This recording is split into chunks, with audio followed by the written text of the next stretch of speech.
Remember this? On May 25th, 2013, 281 was flooded and was actually closed for several days. This event and the Wimberley flood of 2015 are one of the reasons why in San Antonio we often associate bad weather with Memorial Day weekend. Rain began falling in the early morning hours and would not let up. By the end of the day, over 17 inches of rain fell along the Olmos Basin.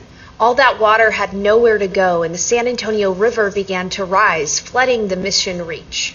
Sadly, 2 people died, and over 315 residences were impacted, with 15 homes completely destroyed. KSAT remained on air with continuous coverage as the flood waters rose, and our meteorologist Justin Horne was actually covering the storm that day. May 25th, 2013 was a wild morning. I remember I was working weekend mornings at the time, and I came into work and the rain was coming down, but we didn't really have a sense yet of just how bad it was about to be.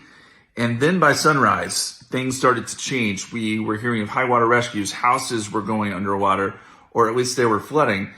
And the amount of rain that fell in such a short period of time, it's no surprise. I mean, we're talking 12 inches here in a matter of hours.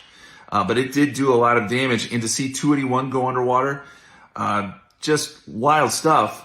And, we were on air for probably 6 to 7 hours straight covering this because this thunderstorm would just not give up. It just kept raining.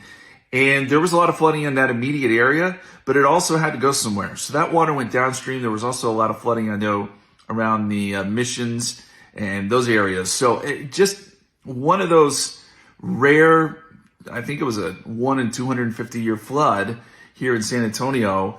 And I know that a lot of people were affected by it. My hearts go out to those folks, but I also think we learned a lot from it. We changed a lot of the infrastructure here in San Antonio to make sure that never happens again.